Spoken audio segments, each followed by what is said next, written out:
Praise Jesus. இயேசு கிறிஸ்து நாமத்தில் உங்கள் எல்லாருக்கும் வாழ்த்துக்கள். I'm so encouraged to come in this podcast.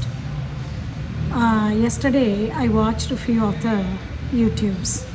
First of all, I want to thank you for all those who are supporting in this truth, in this matter, and praying and supporting for Pastor John Jabraj. கர்த்தர் ஒவ்வொன்றையும் அவர் வார்த்தை மாறாத தேவன். அவர் ஒன்று சொன்னபடி செஞ்சுக்கிட்டே வராரு. நானும் I choose to watch only what is really from God and what is organised from God. நேற்று நான் இன்னும் ஒரு முக்கியமான பீப்புள், அதாவது இந்த கோவிட் டைமில் எப்படி நம்ம இந்த நர்ஸ் அந்த டாக்டர்ஸ் அவங்களுக்காக நம்ம ரொம்ப உண்மையிலே கடமைப்பட்டிருந்தோமோ அதுபோல் இந்த பர்டிகுலர் சீசன் இந்த டைமில் நான் lawyers and judges and all the legal officers who are really aligned by God's power, God's planning, God's will, and also who are really being the voice of justice, voice of God in this hour, அவங்களுக்கெல்லாம் நான் மிக மிக மிக மிக நன்றி சொல்கிறேன். I'm not talking about the criminal side who are really trying to empowering the criminals to talk against God's people, talk against children, talk against women. அவங்களெல்லாம் encourage பண்ணி எம்பவர் பண்ணி கொண்டு இருக்கிற அந்த கிரிமினல் சைடை பற்றி நான் பேசலை.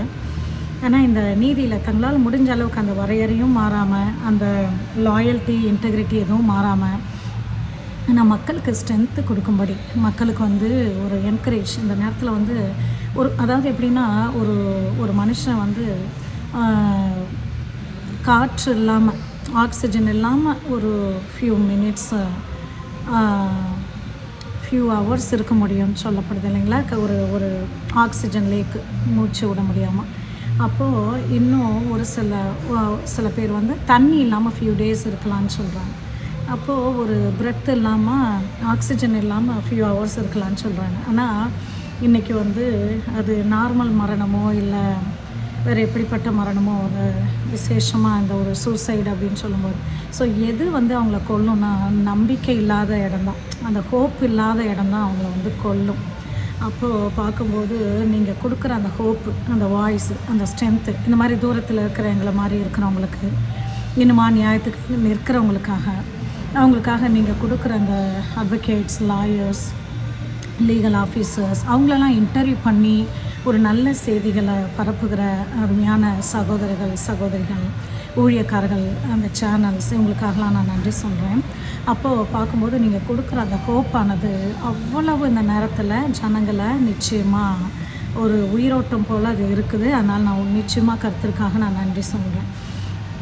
அப்போது இந்த ஒரு ரிப்போர்ட்டை நான் பார்க்கையில் நிறைய நான் இந்த அட்வொகேட் அவங்களுடைய ரிப்போர்ட்லாம் பார்த்துட்டு, கரெக்டான report with prayerfully how God is progressing, how God is moving, அது நான் பார்த்துக்கிட்டு ஆண்டவருக்கு நன்றி சொல்கிறேன். தொடர்ந்து ஜெபிக்கிறேன். தொடர்ந்து என்னால் கர்த்தர் எனக்கு என்ன அசைன்மெண்ட் கொடுத்தாரோ அதை செஞ்சிட்ருக்கிறேன் தொடர்ந்து. அப்போ அதில் பார்க்கும்போது அவங்க அழகாக ஒரு அட்வொகேட், அவங்க பேர் எனக்கு இப்போ மனசில் வச்சுக்க முடியல, ஞாபகம் வரல. அப்போ அவங்க ரொம்ப அழகாக இந்த டீட்டெயில்ஸை சொன்னாங்க. புரியுதுங்களா? அதாவது அவங்க லாயலாகவும் இன்டெகிரிட்டியாகவும் சொன்னாங்க. அதே நேரத்தில் மக்களுக்கு தெரிய வேண்டியதை அந்த ஒரு நன்மைக்கு எதுவாக தெரியறதுக்கு அவங்க சொன்னாங்க. அப்போ அதில் பார்க்கும்போது இந்த கண்டிஷ்னல் பெயில்னால் அதில் ஒரு 15 டேஸ் பாஸ்டர் ஜான் ஜபராஜ் அவங்க காலையில் சைன் பண்ண வேண்டியது இருக்கும். அதை தாண்டி எல்லாரும் நீங்கள்லாம் பிராக் பண்ணுற மாதிரி அவர் அப்படியே ஊரை விட்டு போக முடியாமல் இருக்கிறது, ஊழியம் பண்ணவே முடியாது, அந்த மாதிரிலாம் எதுவும் இல்லை. With their permission, with their legal limits அவங்க ஒரு பர்மிஷனோட அதை தெரியப்படுத்திட்டு அவங்க அதை போகலாம், செய்யலாம். அது எவ்வளோ ஒரு அருமையான ஒரு வெளிப்பாடு, அதை அழகாக கொடுக்குறாங்க பாருங்கள். So they are not unveiling, they are not revealing which they are not supposed to reveal, but they are really helping the people, serving the people. அதே மாதிரி எப்படி இந்த லாஜிக்கல் பெர்ஸ்பெக்டிவ், ரீசனிங்காக லாஜிக்கல் பெர்ஸ்பெக்டிவில் நம்ம பார்க்கும்போது எப்படி இந்த போக்சோ வழக்கில் எப்படி இதை பாஸ்டர் ஜான் ஜபராஜ் அவங்க அதில் ஈடுபடவே இல்லை, அதில் எப்படி நல்லிஃபை பண்ணப்பட்டதுன்றதை அழகாக சொன்னாங்க. நிறைய பேர் இந்த விக்கெட் ஈவிலுக்காக சர்வ் பண்ணுறவங்க என்னென்னமோ சொல்கிறாங்க, இன்னமும் சேலஞ்ச் விட்றாங்க. ஏதோ பணத்துக்காக நீதியை வாங்கிட்ட மாதிரி அப்படியே அவங்க விட்டுட்ட மாதிரி. பாஸ்டர் ஜான் ஜெபராஜ் அவங்க சராசரியாக எல்லாரும் மாதிரியும் தான் அவங்க வந்து அதை கோத்ரூ பண்ணியிருக்காங்க. நம்ம நினைக்கிற மாதிரி எந்த இடத்துலையுமே அவங்க வந்து நீதிக்கு புறம்பா அவங்க செய்யாத நம்ம கேள்விப்படுறோம். அதே மாதிரி பார்க்கும்பொழுது அந்த எப்படி வந்து அந்த போக்சோ வழக்கில் அந்த குழந்தைங்க இன்னும் சில உண்மை தெரிய வருது. ஒரு குழந்தை வந்து அந்த மாதிரி கொடுக்கவே இல்லையா. அப்போது எப்படி வந்து இந்த கொடுத்தவங்களே இந்த அக்யூஸ் பண்ணவங்களே எப்படி அக்யூஸ்டு லிஸ்ட்டில் இருக்கிறாங்கன்றது பயங்கரமான catch. It's really supernatural, it's really God's miraculous leading. ஆண்டவருடைய விஸ்டம் இல்லாமல் போனால் அந்த நீதிபதிகளாக இருந்தாலும் லாயர்ஸாக இருந்தாலும் இதை செய்யவே முடியாது. உண்மையிலே ஆண்டவருடைய கிருபை, அவருடைய நீதி பயங்கரமாக அவருடைய ஜஸ்டிஸ் லைட்டு வெளிப்படுகிறத நம்ம பார்க்குறோம். அப்போது பார்க்கும்போது அதில் அவர் ஹீஸ் எலிஜிபிள் இல்லை. இதை தான் ஆண்டவர் வந்து எனக்கு எந்த ஸ்டோரியும் தெரியாத போது இதை தான் ஆண்டவருடைய ஆவியானவர் நடத்தும் பொழுது இதை ரொம்ப தெளிவாக ஆணித்தரமாக நான் பேசினேன்.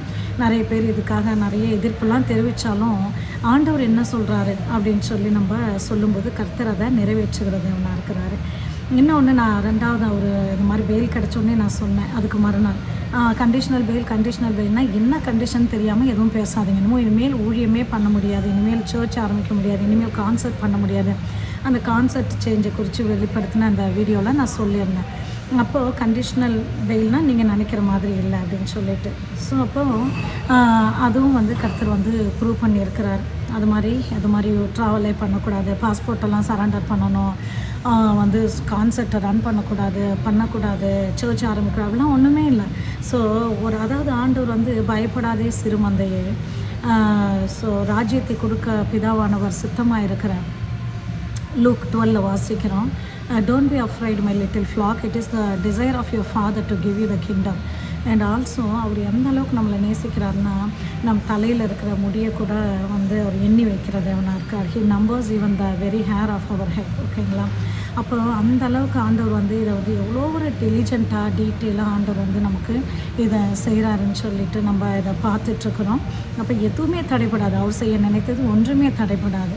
அப்போது அந்த லாயர் வந்து I really thank God for him, I really want to remember the name, I couldn't remember. And he also said that பார்த்திங்கன்னா இதை வந்து அவர் வந்து பாஸ்டர் ஜான் ஜெபராஜ் இந்த சைன்லாம் பண்ணக்கூடிய இன்னும் ஒரு ஃபியூ டேஸில் அது முடிஞ்சிடும், அந்த கண்டிஷன் முடிஞ்சிடும்.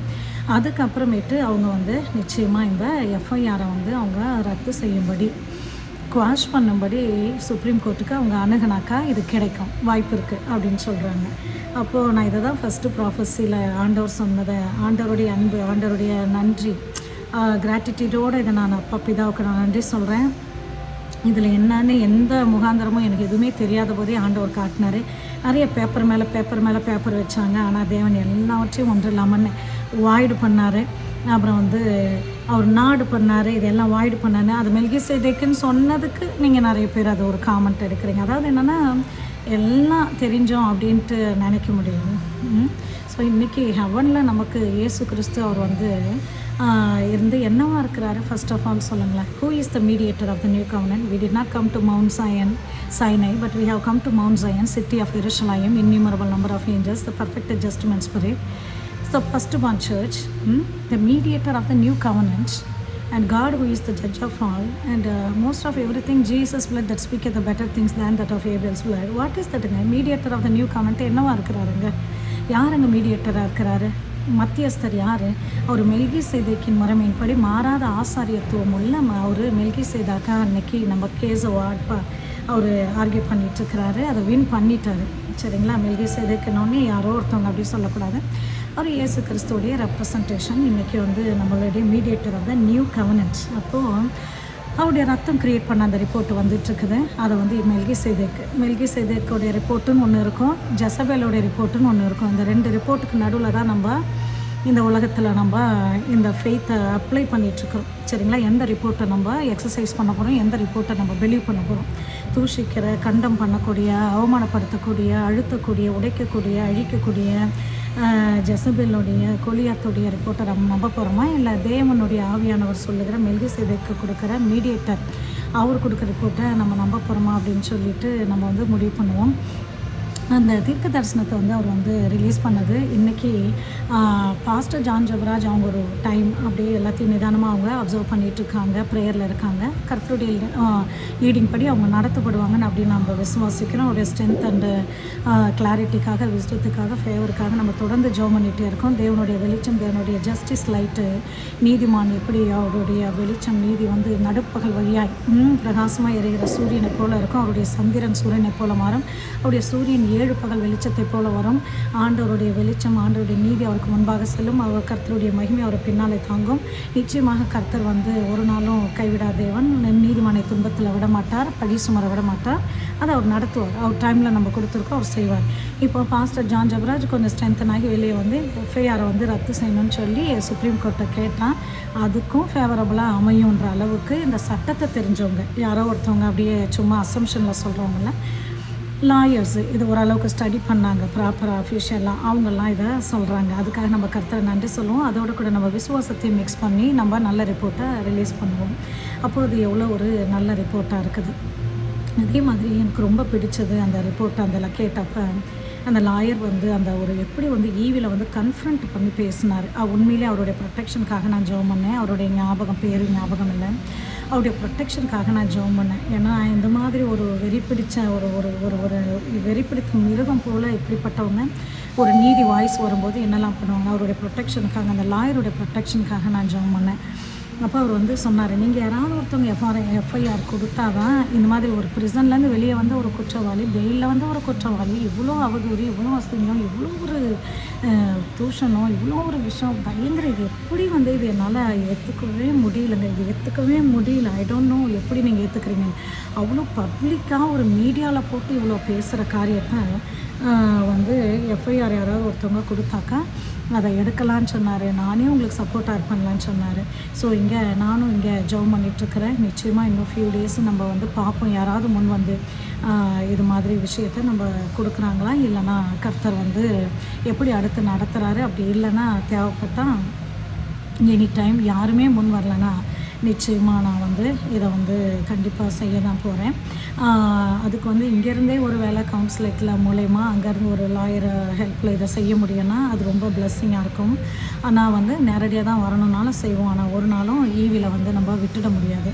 ஸோ ஏன் வந்து எனக்கு அந்த அவர் வந்து ஈவியில் கன்ஃபரன்ட் பண்ணது எனக்கு பிடிச்சதுன்னா, நிறைய வந்து கர்த்தர் உங்களுக்கு சுகம் தருவார், கர்த்தர் உங்களை ஹீல் பண்ணுவார், கர்த்தர் உங்கள் பக்கமாக இருக்கிறாரு.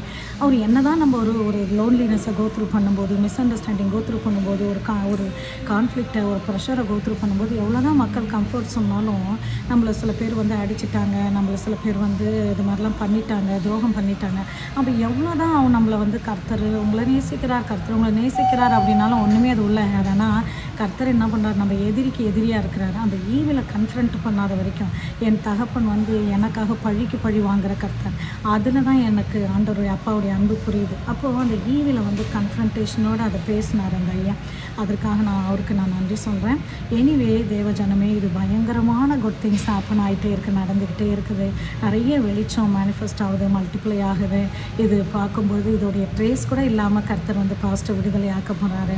ரொம்ப கூடிய சீக்கிரத்தில் சுப்ரீம் கோர்ட்டில் போயிட்டு இந்த எஃப்ஐஆர், இந்த கேஸு, இந்த கம்ப்ளைண்ட் ஒன்றுமே இல்லைன்னு சொல்லி கர்த்தர் நிரூபிப்பார். ஆனால் திறப்பின் வாசலில் நின்று நீதிக்காக நின்று தேவனுடைய நாமத்துக்காக நீங்கள் அவமானங்களை கோத்ரூ பண்ணீங்க, உங்களுக்கெல்லாம் கர்த்தர் ரிவார்டை கொடுப்பார், பிளஸ்ஸிங்கை கொடுப்பார், அனாயிண்டிங்கை கொடுப்பார், ஒரு பொசிஷனை கொடுப்பார், ரிவார்டை கொடுப்பார், உங்களை மல்டிப்ளை பண்ணுவார், உங்களை ஆசீர்வதிப்பார். நீங்கள் தொட்டதெல்லாம் வாய்க்கும், நீங்கள் தொட்டதெல்லாம் வாய்க்கும். தேவனுடைய ராஜ்யத்தில் நீங்கள் முக்கியமான ஒரு பில்லர்ஸாக நீங்கள் அக்னாலேஜ் பண்ணப்படுறீங்க.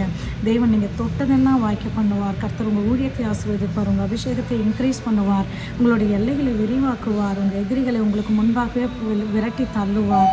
அதுவும் இல்லாமல் ஆபிரகாமின் தேவன், ஈசாக்கின் தேவன், யாக்கோபின் தேவன், இஸ்ரவேலின் தேவன், நீங்கள் கட்டாத வீடுகளிலே குடியிருப்பீர்கள், நாடாத திராட்சை செடியோடைய ரசத்தை நீங்கள் குடிப்பீர்கள். அப்படியா இவங்களை ஆசீர்வதிப்பார். நீங்கள் ஜெயிக்காத பட்டணம் உங்களுடையதாகும். அப்புறமா நீங்கள் வெட்டாத கிணறுலேருந்து முண்டு குடிப்பீங்க. உங்கள் பிள்ளைகள் எல்லோரும் கர்த்தரால் போதிக்கப்பட்டிருப்பாங்க. அவங்களுடைய சமாதானம் பெரிதாக இருக்கும். உங்களுடைய ஃபவுண்டேஷன் எல்லாம் ஸ்ட்ரென்தன் பண்ணுவார்.